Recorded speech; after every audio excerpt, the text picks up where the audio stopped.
Dr. Yi comes here all the way from Missoula, Montana. And if you can all imagine, it's a beautiful place, small town, greeneries, and in the background is mountain with a glacier on top. It's really close to the Glacier National Park, which is rated as one of the most beautiful parks in the world.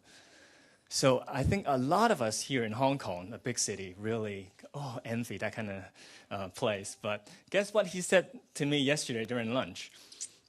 I love Chinese food. This is great. We don't get that over there. So welcome to Hong Kong, Dr. Yi. So can we all give a big welcome?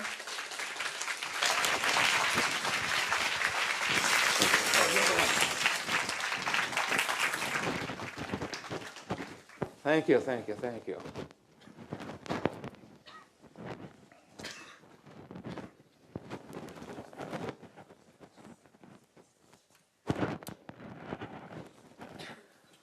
Before there were telephones, humans devised clever ways to communicate.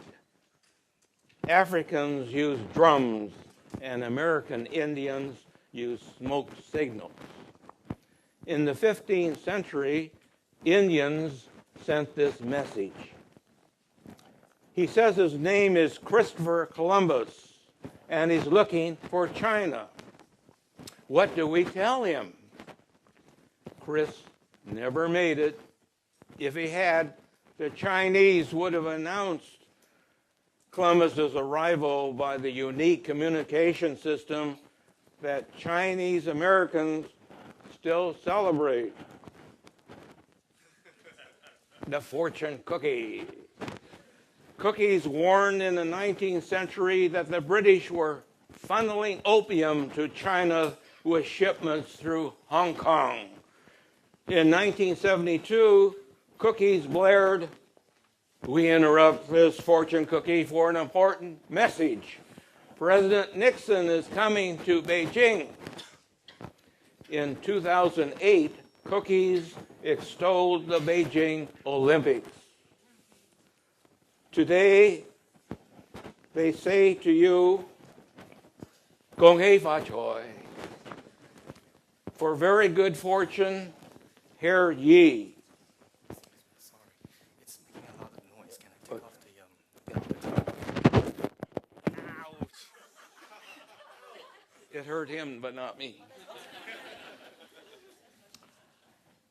Drawing on my knowledge and experience as an educator, psychologist, and parent, I published a book titled Raising and Teaching Children for Their Tomorrows, addressed to teachers and caregivers, that is, birth and foster parents, kin, and orphanages. The book is about the urgency of improving how we raise and teach children. Adults with their first child who think they know everything about raising him or her are fools. Michael Levine observed, "Having children makes you no more a parent than having a piano makes you a pianist."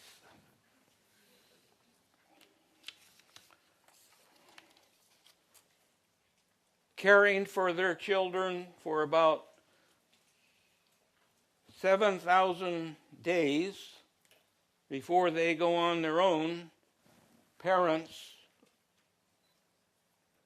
lead in determining what kind of people they will be as adults. If they succeed and are good people, take credit.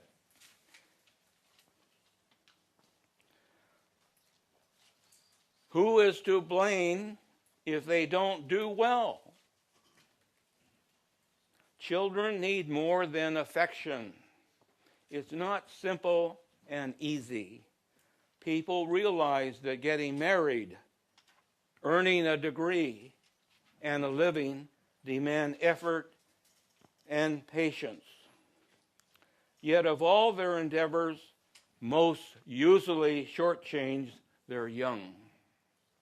Let's suppose that we had two scales ranging from miserable to ideal, one that assesses parents' upbringing of children, and a similar scale on how well educators teach students. The two measures would have to cover the many differences and complexities involved. If such scales existed, they would reveal what I fear. The average scores would be miserable. I say that because while there are decent, child-centered households, as well as excellent teachers, the reality is that many children have poor, even abusive care, and the vast majority are raised and taught with no consistency and merit. The great range of differences from good to poor child care and teaching represents a tragic waste of human potential. Too many parents are inconsistent, permissive, or mean, or all of that together. While teaching at the Chinese U, for example, I was told by a student that exams terrified her. She explained that as a girl, her father would beat her hard whenever she did not get top grades. Counseling helped her pass my course. Let's focus on the crucial early years of children. As soon as they are born, babies' awareness of caregivers, surroundings, and self quickly develops. As their senses progress, they learn to discriminate close ones and objects, and their brains struggle to comprehend. By their 6th month, normal babies learn to discriminate about 50 phonemes. Phonemes are the smallest language sounds that carry meaning, such as discriminating between the sounds of lip and rip and milk and mama. They also discriminate phonemes by facial expression. For example, saying yes or hi, and mama and papa raise one's mouth and face upward. Try it. Say yes. Yes. See? Saying no or boo lowers the mouth and face. Babies see that. The familiar expression, gaucho, says it all. Children's first 3 years are crucial for language acquisition. Babies pick up basics of any language spoken around them.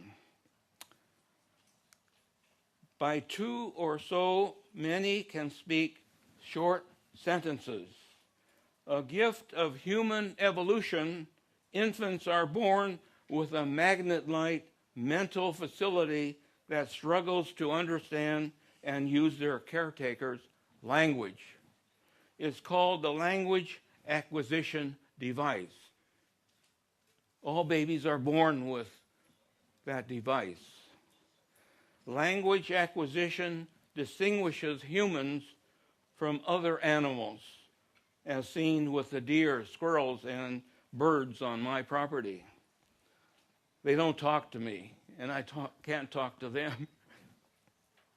Although babies are helpless and highly dependent, their brains are constantly trying to learn and understand.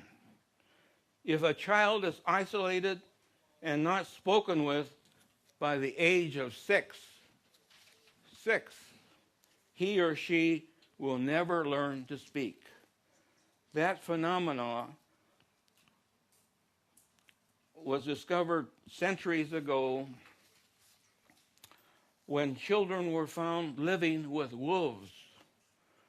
They could bark like wolves, but after the rescue, after they were 6 years old, they never learned to speak as humans. The importance of good caregiving is that children's early life experiences begin to shape their ability to learn, think, and conduct their adult lives. Awareness and learning begin at birth, not when children enter school. Babies' first 3 years are most important for cognitive development.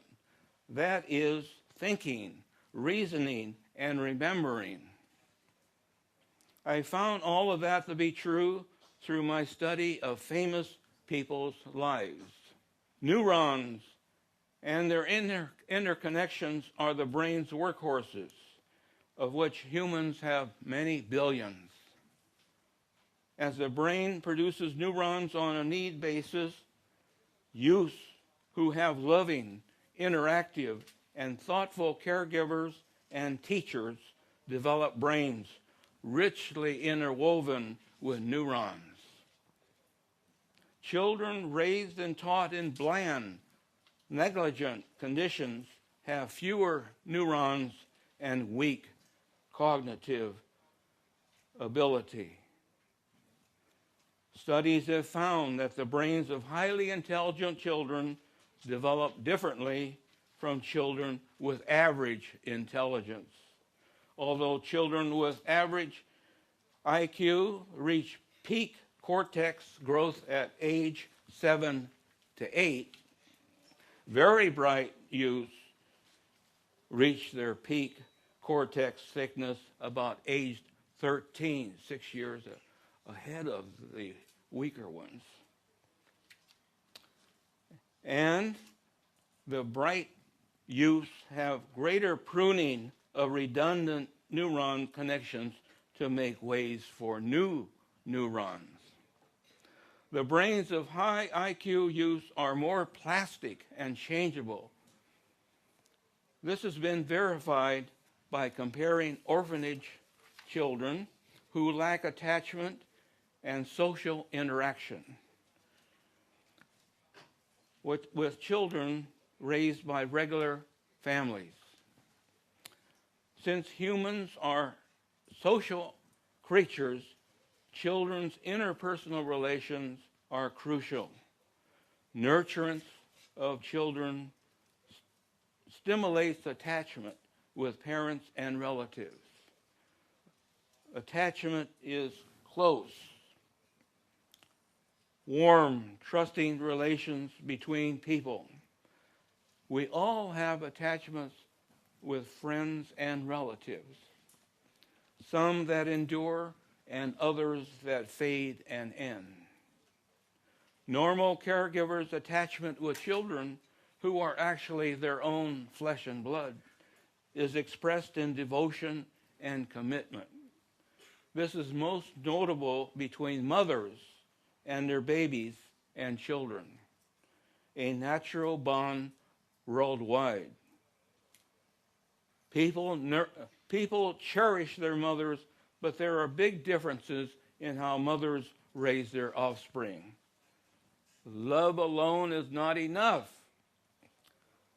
Research has found big differences in how mothers handle attachments and social interaction. Comparison of good and poor quality mother-child relations has found that mothers who score high on sensitivity show more acceptance, cooperation, and accessibility in their interactions with their infants. The good mothers with high sensitivity get to understand their babies so well that they are able to anticipate and promptly respond to their wants and needs. Besides handling their baby's physical needs, such as feeding and changing diapers, high-sensitive mothers treat babies as thinking beings. A crucial point, they treat babies as thinkers. Did you get that? High sensitive mothers interact with their infants. They constantly pour out abundant baby talk and seek responses from their babies. The best mothers use attachment to fully interact with their babies and understand them. Poor mothers with low sensitivity express love and care in their attachment with babies, but they seldom go beyond the level of feeding and cleansing. They don't treat their babies as thinking beings that can learn. For example, mothers that shortchange their children might say, "Goochie, goochie, goo, I love you. So you're wet again. I'll change you before we have our milk." Good mothers might say to their babies, "Oh, I hear my darling crying. Is that because you're wet and uncomfortable? Your crying seems to tell me that, right? Would you like me to change you before you get your milk? Can you say yes? Oh my, what a big smile. Do you see my happy smile?" Note the frequent use of questions. Questions. As children grow, parents' social interaction with them expand through many activities, such as going shopping, taking walks, and visiting others. An example that I once witnessed at the CU train station, a mother with a young child in a forward carry sling talked with the child and stopped before a big electrical circuit. She chatted away about the cabinet and what it might be for, pointing to this and that circuit for the child to see. His mind must have registered that the cabinet was mechanical, complex, and something Mama was interested in. All caregivers and teachers should view the miracle worker. A movie about Helen Keller's youth. Keller could not see or hear after she suffered scarlet fever in her second year.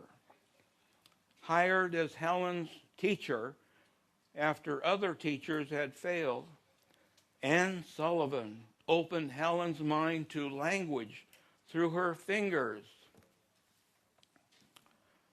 The most dramatic moment was when the child realized what she pumped out of a well had a name, which Anne repeatedly fingered to her in Braille, W-A-T-E-R.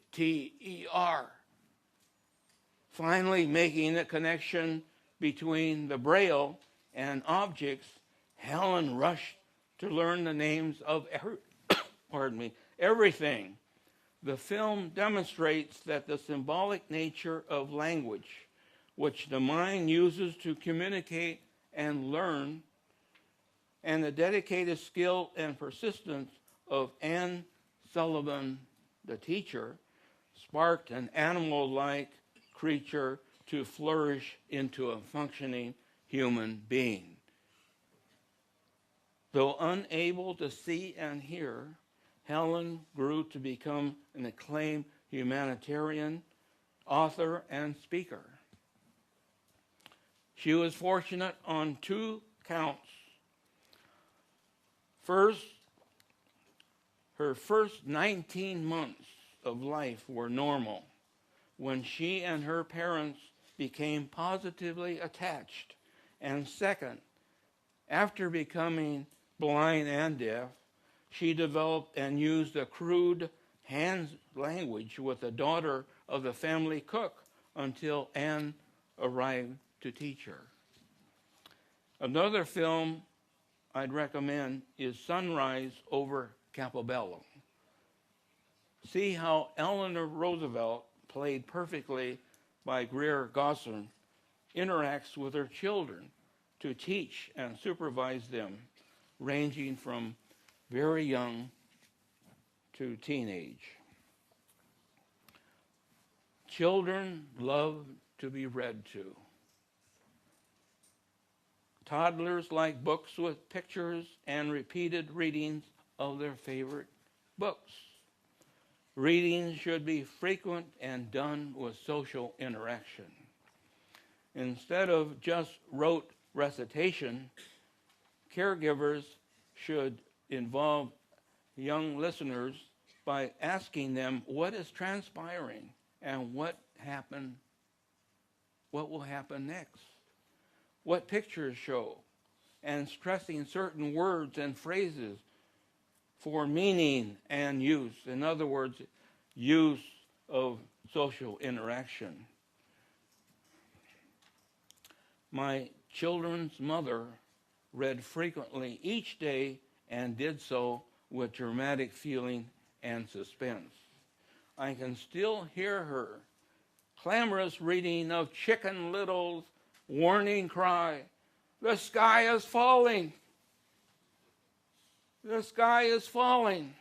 At times I would join them, flapping my arms like a terrified bird and shouting the warning cry. As I flew around the room, the children vigorously applauded and laughed. Children's attitudes, values of what is good and bad, and their self-image develop from meaningful times. I highly recommend making use of museums and libraries. Whenever an incident occurs, such as going to the dentist or there being a house fire nearby, instead of always giving answers, parents should say, "Oh, let's go and find out, let's study and get books on the subject and see what we can learn." Interact with children at their level of understanding. The more parents talk with their children, not only to, with, not just to, the faster their vocabulary grows. At 3, children born into child-proficient families had heard and exchanged millions of more words than those from negligent backgrounds. Sending children to preschool at the age of 4 comes a little too late to compensate for shortcomings at home. Words spoken directly and meaningfully to and with a child, rather than simply heard around them, are what builds vocabulary. Listening to television does not work. Neither does being near grown-ups while they're conversing. As I've said, children's language development comes from giving and getting communications from caregivers to and with children in social interaction. The language environment analysis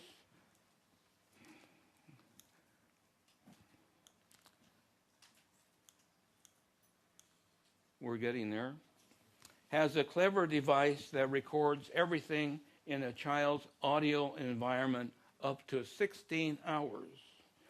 The DLP, I'm a little late with the pictures. Here we are.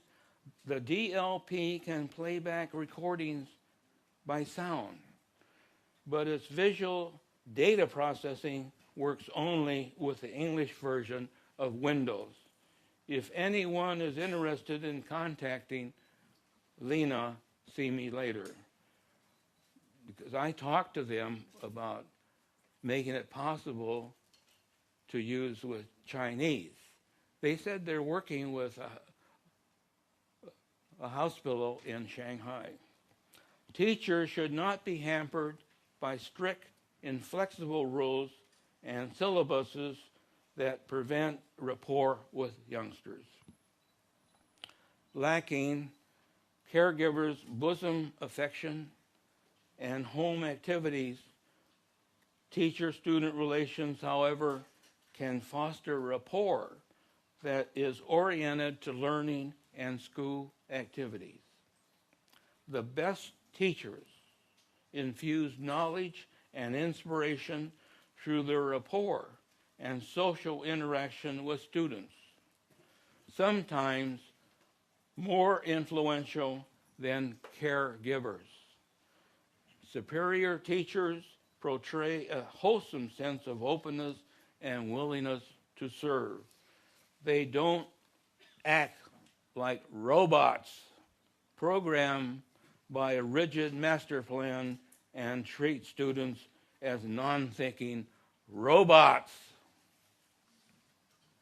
In control but not autocratic, they stay ahead of what they are doing and are quick to spot student problems.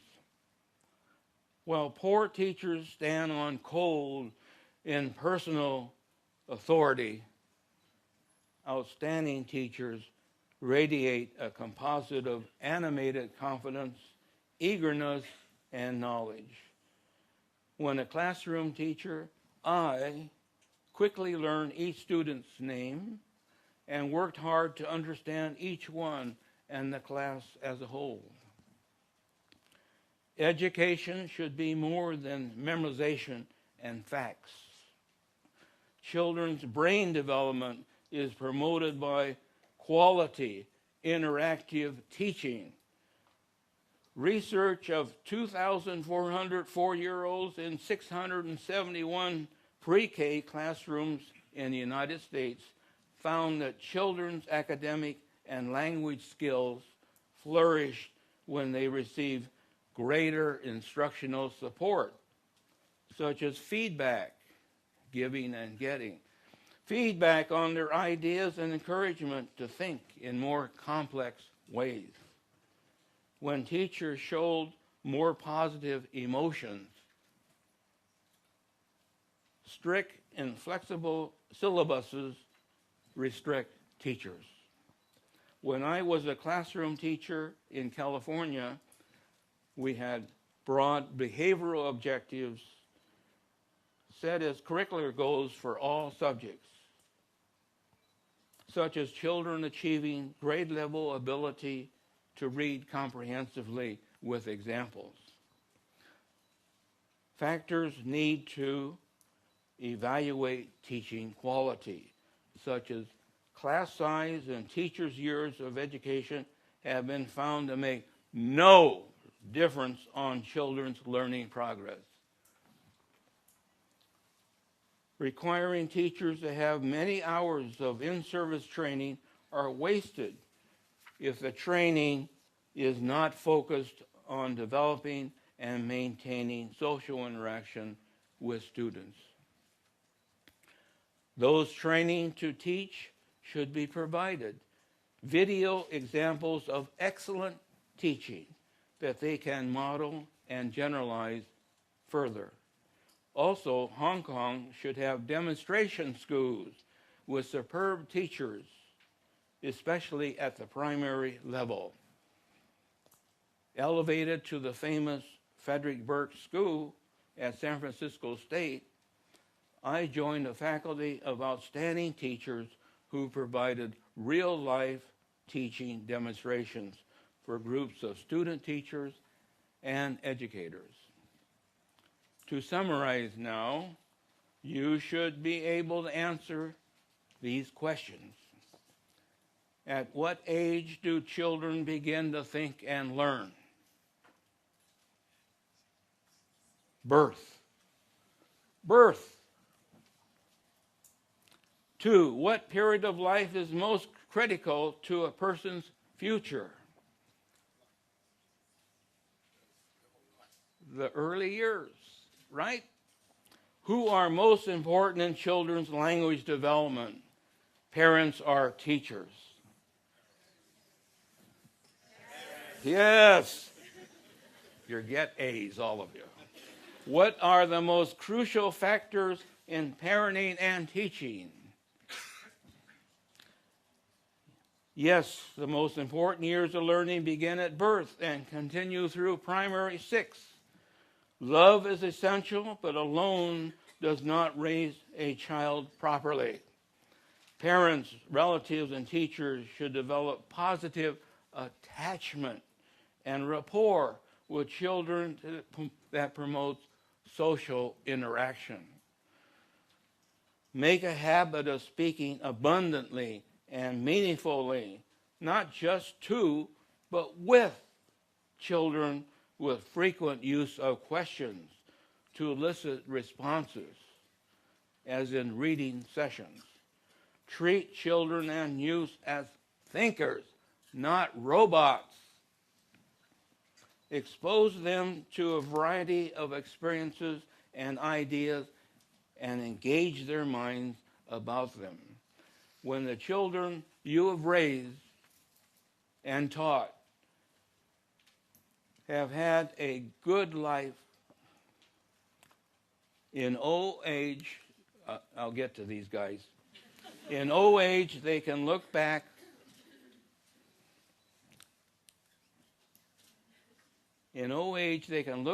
with much satisfaction and warm remembrance of you. My workshop will elaborate on what I have said with a report on my biographical studies and perhaps discuss discipline. You may not know how it came to be that I am here speaking to you today. What happened is that Cam Chung, eDiversity's creative and hardworking chief executive, and her associates, so many here, were planning this conference. They discovered my writings on the problems of Hong Kong's educational system in the South China Morning Post and Asian Wall Street Journal that were published almost 30 years ago. Seeing that much of what I had published remains true today, they kindly invited me to this conference. Thank you. I am happy and grateful to be back in Hong Kong. The first time was 67 years ago when my family sent me to study at Lingnam and Guangzhou. Hong Kong in 1947-48 had not recovered from the war with Japan, and the place was a colonial backwater. Many streets were unpaved, like the dirt floors of restaurants. Buses on Nathan Road, unpaved, were open-air trucks. Escaping the Civil War chaos of Guangzhou, I visited Hong Kong often and enjoyed milkshakes at the Mandarin Hotel. By 1948, Mao Zedong's armies were rushing south. The American President liners were overbooked by people fleeing China. But after a month in Hong Kong, I gained a berth on a freighter. I next saw Hong Kong in 1972 after touring China for about a month. Premier Zhou Enlai had awarded me a rare visa for helping the White House make plans for President Nixon's visit to China earlier that year. I had proposed that America and China should develop an agreement for educational, cultural, and scientific exchanges of students, scholars, artists, businessmen, scientists, etc. That idea turned out to be the most tangible achievement of the Nixon-Zhou negotiations. Pursuing a great variety of interests, many thousands of Americans and Chinese crossed the Pacific for years because of that agreement. You can just imagine the surprise and wonderment of Americans and Chinese visiting and working in each other's countries. Social interaction. Sad to say, my tour of China in 1972 exposed China's miserable condition wrought by the Cultural Revolution. Streets were bare, and everything was in decay.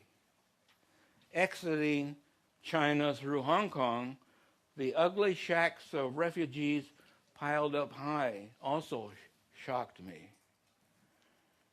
Yet I could see that the city was developing and that the British were not as oppressive as in 1947-48.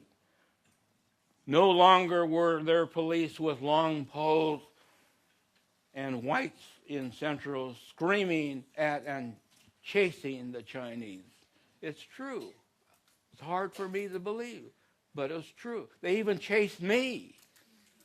I mean, they couldn't tell that I was from the U.S., but that was Hong Kong.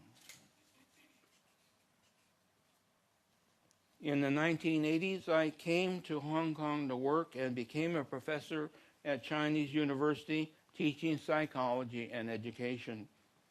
Gaining permanent residency, I am a Hong Konger. Here is some of what I published in the 1980s.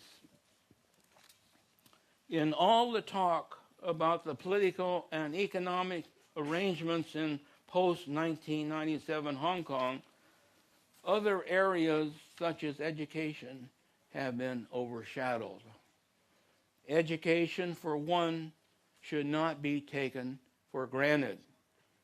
Now that the communist takeover is coming, the question is, what's wrong with the present system and what can be done to improve it?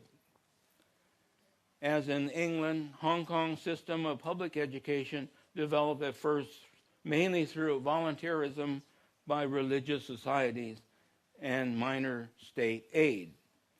Public education began in Hong Kong as early as 1812, when the Morrison Education Society, headed by an American missionary named Elijah Bridgman, opened up a one-room school on land donated by then-Governor Sir Henry Pottinger. For a long time after that, Hong Kong's most influential leaders in education were missionaries. In 1873, the Grant and Aid Scheme was introduced to support public schools. Many Hong Kong governors supported public education. As government funding of education grew, it imposed more and more regulations. This gradual, steady bureaucratization of education relieved the financial burden of schools and greatly increased enrollment. It did so, however, by stressing the power of the government over those of the schools. Students and teachers became pawns of officialdom. Today, government plays an overriding role in the school system of Hong Kong. This is what I wrote in the 80s. One troubling effect of this bureaucracy is that state examinations have become the criteria for advancement, especially university admissions. The great size of the educational system suggests that decentralization through redistricting is necessary to boost professional accountability and quality in how students are taught and learn. Centralized control promotes inflexibility. It leads to tinkering instead of real fixes, and a top-down hierarchy that has forced students to concentrate on memorization and sweat out gateway examinations. Part of the problem is that even the best teachers in Hong Kong, as in China, are not always regarded and respected highly as they should be. This is reinforced by the fact that even teachers do not perceive themselves as a linchpin in the system. They are but the soldiers of the Education Bureau and are expected to obey. Salaries should be raised to attract teachers that can become leaders and model innovators. Hong Kong's educational system has been fortunate in financial support by the government and in the number of schools and graduates. However, it is time to go beyond quantity to promote quality. Somehow, in all that has been done for Hong Kong's educational system, the individual student has been lost. Not only do students have no influence on how and what they are taught, parents and the community are shut out and ignored. The Education Bureau must open itself to the public and become accountable for what it does. If there is any danger that 1997 will bring further regimentation and doctrinaire thinking in the education, the present system of education in Hong Kong is ideally suited. That is what I published in the 1980s. And as I've been told, much remains true today, 30 years later. Some good changes have been made by the Education Bureau. Let's give them credit, particularly teacher certification, school-based management, and fewer examinations. But are schools and teachers making good use of the admirable changes, or are they stuck in the old ways of doing things? How well do Hong Kong schools and universities actually prepare young people for a democratic society and employment locally and elsewhere in the world? When I taught at the CU, the students were outstanding, brilliant in taking multiple choice tests. But they did very poorly with open-ended questions related to topics under study. Why was that?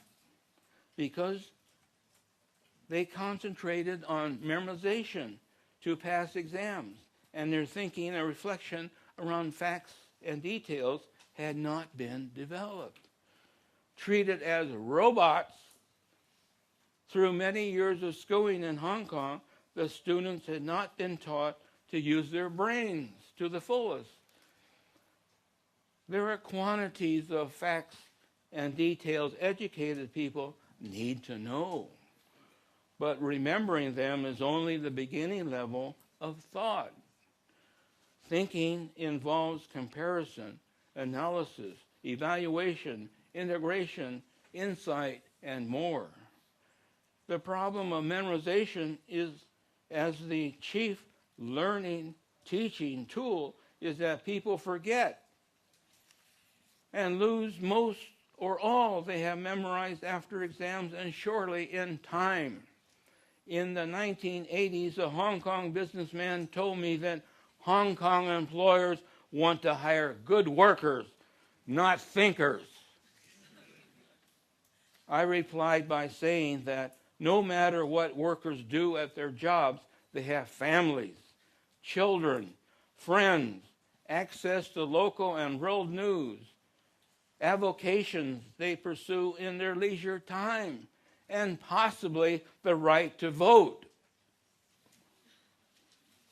Have educational leaders given serious study to the popular public schools in Hong Kong to see how and what they are teaching children?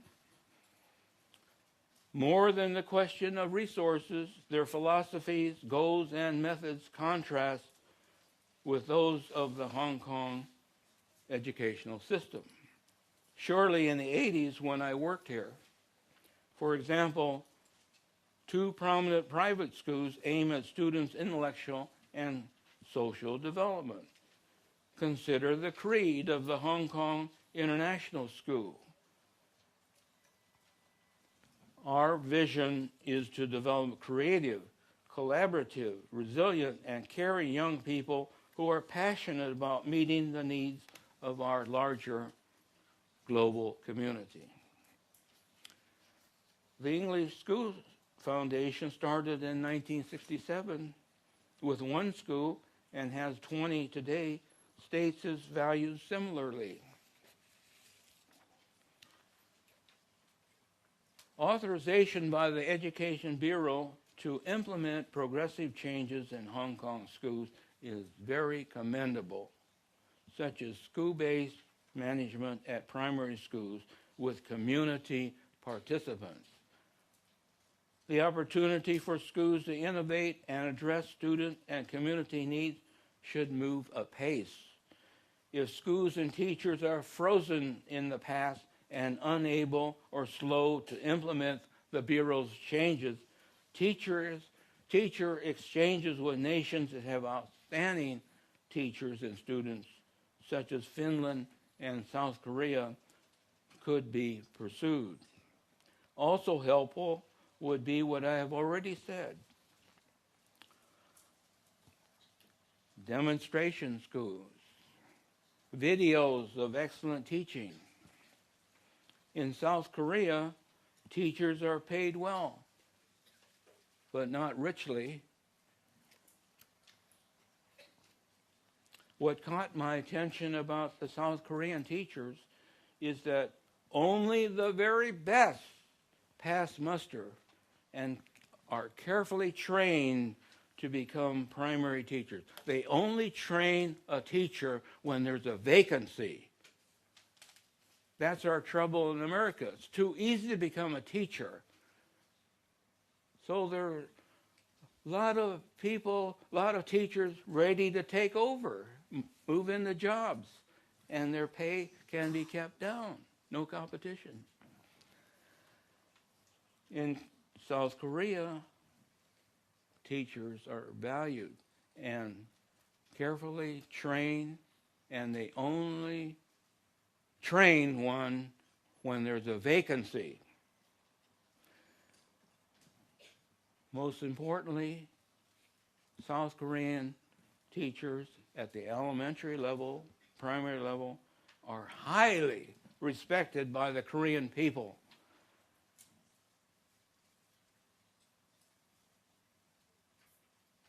In America, teachers are not always respected. The honor of the South Korean primary teachers surpasses monetary rewards. Imagine, here I am, a South Korean primary teacher. Boy, wherever I go, people honor me, thank me, praise me.